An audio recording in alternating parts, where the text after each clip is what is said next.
दोस्तों, अनुपमा भक्ति चैनल में फिर से स्वागत है।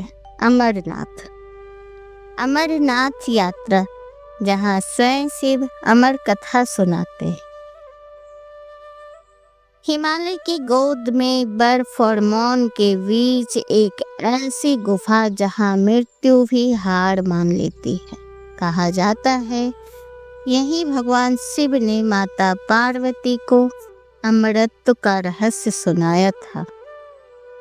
आज हम बताते हैं अमरनाथ केव और बर्फ से बनी शिवलिंग और उस यात्रा की जो सिर्फ पैरों से नहीं, आस्था से पूरी होती है। माता पार्वती ने एक प्रश्न पूछा, नाथ, मृत्यु के पार क्या है?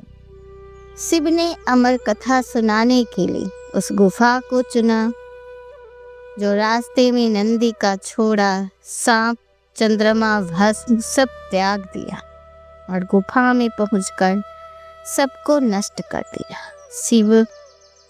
सिवाय एक जोड़े के कबूतर के, जो आज भी गुफा में दिखते हैं, अमर कथा के साक्षी हैं। नाथ, मृत्यु के पार क्या है? यह प्रश्न जिज्ञासा नहीं था, यह भय नहीं था, यह प्रश्न था उस हर आत्मा का जो जन्म लेती है, बढ़ती है और एक दिन समाप्त हो जाती है। पार्वती जानना चाहती थी, क्या प्रेम मरता है? क्या चेतना मिटती है? या कुछ ऐसा है जो मृत्यु भी नहीं छू पाती है? अमरनाथ में तुरंत उत्तर नहीं दिए। महादेव ने तुरंत उत्तर नहीं दिया, क्योंकि सत्य शब्दों से नहीं उतरता। शिव का मौन हजारों शास्त्रों से भारी था और तभी शिव ने आंख खोली। मृत्यु शरीर की होती है, तुम शरीर नहीं। जो जन्मा है वह मरेगा, पर जो साक्षी है वो न जन्मा न मरा। मृत्यु के पार कोई स्वर्ग नहीं, कोई नरक नहीं, वहाँ तुम स्वयं हो। पार्वती स्तंभ थी। शिव बोले, जब मैं समाप्त होता है तब सत्य प्रकट होता है। मृत्यु के पार न नाम है, न रूप, न पीड़ा। मृत्यु के बाद न नाम है, न रूप है, न पीड़ा है। वहाँ केवल शुद्ध चेतना है और यही अमर कथा है। महादेव ने जो मृत्यु से डरता है वो जीवन से भी डरता है, कहा, और जो मृत्यु को समझ ले वही जीवन का मुक्त कर लेगा। यह उत्तर सुनकर नहीं, अनुभव करके वह जान गई, प्रेम कभी मरता नहीं, चेतना कभी समाप्त नहीं होती। और जब भी मृत्यु का भय आए तो ये प्रश्न याद रखना, नाथ, मृत्यु के पार क्या है? और उत्तर तुम स्वयं हो। मृत्यु के पार क्या है? शिव का अमर उत्तर है। शिव ने अमर कथा सुनाई। शिव नेत्र खोले, क्षण भर मौन रहे, फिर बोले, यह कथा किसी नगर में नहीं कहा जा सकता, यह कथा किसी सभा में नहीं सुनी जा सकती। इसके लिए चाहिए पूर्ण एकांत, पूर्ण त्याग और पूर्ण मौन। तभी शिव ने चुना अमरनाथ केव, एक ऐसी गुफा जहाँ जीवन कठिन है और अहंकार असंभव। यात्रा आरंभ हुई। सबसे पहले शिव रुके। नंदी, जो धर्म, सेवा और शक्ति का प्रतीक था। शिव ने कहा, नंदी, जहाँ मैं जा रहा हूँ वहाँ कोई सहारा नहीं चलता। नंदी के नेत्र नम हो गए, पर वह समझ गया सत्य की यात्रा अकेली होती। आगे बढ़ते हुए शिव ने अपने शीश से चंद्रमा को उतारा। चंद्र समय का प्रतीक। शिव बोले, जहाँ अमरता का रहस्य, वहाँ समय का अधिकार नहीं। तीसरा त्याग, सर्प, मार्ग और कठिन हो। शिव ने अपने गले के सर्प को त्यागा। सर्प कुंडलिनी और जीवन ऊर्जा का प्रतीक। शिव बोले, यह कथा ऊर्जा की, चेतना की है। और चौथा त्याग, भस्म। अंत में शिव ने भस्म भी त्याग दी, मृत्यु की स्मृति, और बोले, जब मृत्यु की स्मृति भी छूट जाए तभी अमृत प्रकट होता है। अब शिव न देव थे, न योगी, न संहारक, अब वे शुद्ध चेतना थे। अंततः वे उस गुफा में पहुंचे जहां बर्फ, अंधकार और मौन। यही शिव ने ठाना। यह कथा किसी भी जीव के कानों में नहीं पड़नी चाहिए। शिव ने योग अग्नि प्रज्वलित की। उस अग्नि में गुफा के भीतर उपस्थित सभी जीव भस्म हो गए। पवन थम गए, ध्वनि समाप्त हो गई। अब कोई श्रोता नहीं था।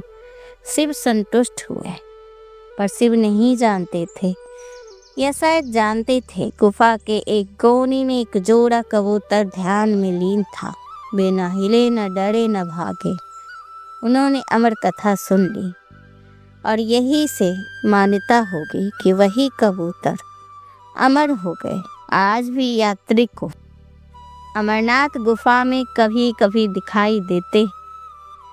अब से बोले धीरे पर ब्रह्मांड तक गूंजता हुआ स्वर, पार्वती, मृत्यु शरीर की होती है पर तुम शरीर नहीं हो। मृत्यु के पार कोई लोक नहीं, वहाँ केवल स्वयं का सत्य है। जो उसे जान ले वही जीवित रहते हुए मुक्त हो जाता है।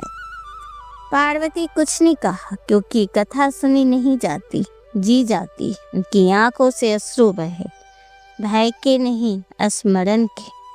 आज भी जब कोई श्रद्धा से अमरनाथ जाता है, वो दर्शन नहीं करता है, वह अपने भय को छोड़ने जाता है। क्योंकि अमरनाथ कथा का सत्य यही है, मृत्यु के पार कुछ नहीं सिवाय तुम्हारे वास्तविक स्वरूप के। हिमालय की बर्फीली चुप्पी में एक प्रश्न आज भी गूंजता है, क्या सच में अमरनाथ गुफा में कबूतर अमर हैं? अगर हाँ तो क्यों? यह कहानी पक्षियों की नहीं, यह कहानी साक्षी भाव की। जब भगवान शिव अमर कथा सुनाने चले, उन्होंने कठोर नियम बनाया था, यह ज्ञान किसी और जीव तक नहीं पहुंचना चाहिए। क्योंकि जो अमर कथा सुन ले वह मृत्यु से परे हो जाता है। यही कारण था शिव का त्याग और गुफा के संहार का। यही सबसे बड़ा रहस्य है। गुफा के कोने में एक जोड़ा कबूतर न भागा, न डरा, न चिल्लाया, वह केवल मौन में बैठे रहे और यही मौन उसे बचा गया। शास्त्र कहते जहाँ भय है वहाँ मृत्यु। कबूतर में भय नहीं था, वे जीने की इच्छा में नहीं थे, मरने के डर में नहीं थे। और जहाँ न इच्छा हो न भय, वहीं काल प्रवेश नहीं करता। शिव बोले जो केवल देखता है वो बंधता नहीं। कबूतर श्रोता नहीं, वे साक्षी थे। उन्होंने अमर कथा को पकड़ा नहीं, रोका नहीं, बस उनके साथ मौन में रहे। मनुष्य सुनता है और कहता है मैं जान गया। कबूतर ने ऐसा नहीं कहा। मैं, मेरा ज्ञान, जहाँ अहंकार नहीं वहाँ मृत्यु का बीज नहीं। यह प्रश्न गहरा है। क्या महादेव नहीं जानते थे कि कबूतर बचे हैं? उत्तर है शिव सब जानते थे। उनको पता था, लेकिन उन्होंने उन्हें नहीं मारा क्योंकि वे योग्य थे। अमर कथा योग्यता से मिलती है, ना कि देह से। कई यात्रियों का कहना है कि अमरनाथ गुफा में आज भी कभी कभी कबूतर दिखते हैं। वैज्ञानिक इसे संजोग कहते हैं, भक्त इसे शिव की मौन स्वीकृति। कबूतर अमर इसलिए नहीं हुए कि वे पक्षी थे, वे अमर हुए क्योंकि वे उनमें मैं नहीं थे, वे केवल साक्षी थे। और यही अमर कथा का रहस्य है। कबूतर अमर बन गया। हर साल श्रावण मास में बर्फ से बनता है शिवलिंग। पूर्णिमा पर पूर्ण आकार, अमावस्या पर छिन्न। वैज्ञानिक कहते हैं यह प्राकृतिक बर्फ जमने की प्रतिक्रिया है। भक्त कहते हैं जहाँ विश्वास वहाँ तर्क मौन हो जाता है। अमरनाथ यात्रा आसान नहीं है। यह शरीर की नहीं, संकल्प की परीक्षा है। पहलगाम मार्ग पारंपरिक लंबा है, अवालटाल मार्ग छोटा कठिन। ठंड, ऑक्सीजन की कमी, लेकिन हर बम बम भोले की थकान को भस्म कर देता है। कई यात्रियों का कहना है गुफा में पहुंचते ही मन शांत हो जाता है। कुछ तो रो पड़ते, कुछ मुस्कुरा देते, क्योंकि सिर्फ दर्शन नहीं, अहंकार का विसर्जन है यहाँ। यात्रा से पहले क्या जरूरी है? मेडिकल फिटनेस अनिवार्य है, रजिस्ट्रेशन जरूरी है, धैर्य, मौन और सेवा भाव रखें। याद रखें, ये पिकनिक नहीं है, ये तपस्या है। अमरनाथ कोई जगह नहीं, यह एक अनुभव है। जो वहाँ गया वह कुछ छोड़ कर लौटा और कुछ पा गया। अगर यह वीडियो आपको छू गया हो तो लाइक, शेयर, सब्सक्राइब जरूर करें। बर्फ में विराजे हैं हमारे महादेव, और आप संभव हैं, सक्षम हैं तो एक बार उनके दर्शन करने जाएं। धन्यवाद, नमस्कार।